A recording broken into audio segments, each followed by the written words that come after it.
একটা মসজিদের ইমাম সাহেব অথবা কোনো মাদ্রাসার শিক্ষক, তাদের বেতন খুব বেশি হলে 6,000, 8,000 অথবা 10,000।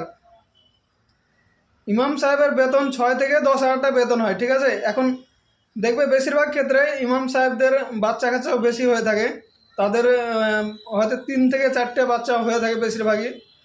তো বিষয়টা আছে, একটা মানুষের 10,000 টাকা, ম্যাক্সিমাম আমি 10,000 টাকা ধরছি, সেই মৌলানা 10,000 টাকা বেতন আছে এবং তার পরিবারে 4টা বাচ্চা আছে এবং তারা স্বামী স্ত্রী, টোটাল 6জন মানুষ আছে।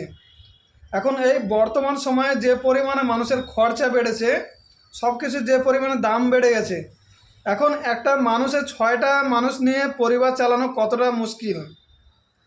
কিন্তু তারপরে একটা জিনিস ভালো লক্ষ্য করে দেখবে, একটা মৌলবি বা একটা ইমাম সাহেবের ছেলেদের তার তার স্ত্রীর এবং তার নিজের গায়ের পোশাকগুলো কেমন হয় দেখবে।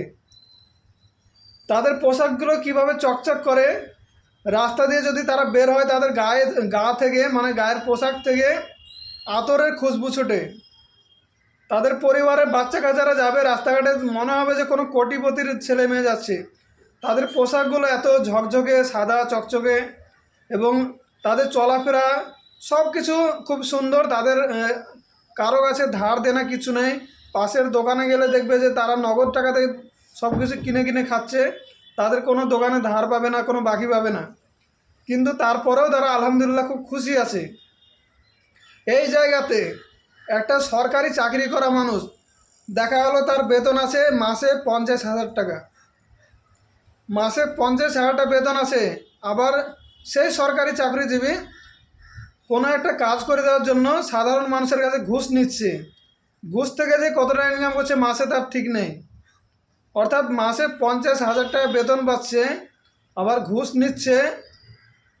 এরপরও দেখবে সেই চাকরিজীবীর বাড়ির পাশে যে দোকানটা আছে, মুদির দোকান, সেখানে গিয়ে দেখবে তার একটা খাতা করা আছে, লম্বা লিস্ট।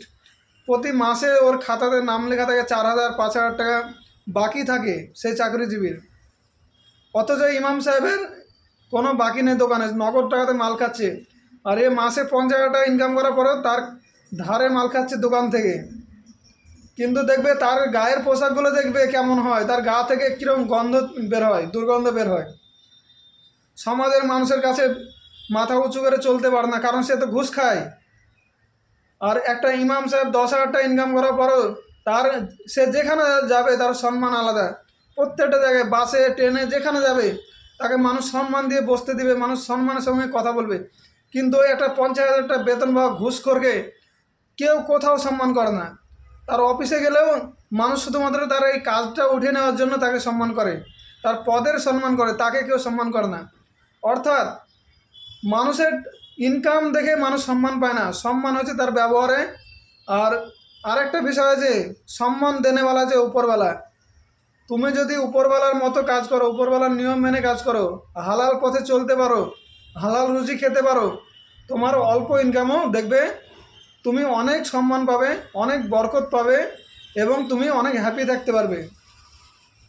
আর ঘুষখোরেরা যত টাকা ইনকাম করো না কেন, মাসে লাখ টাকা ইনকাম করো, 2 লাখ টাকা ইনকাম করো, তারপরও তার মনে শান্তি থাকবে না, সে কোথাও গিয়ে সম্মান পাবে না। তো কথাগুলো আমি ঠিক বললাম কি ভুল বললাম অবশ্যই কমেন্ট করে জানাবে এবং শেয়ার করে সবাইকে দেখার সুযোগ করে দেবে।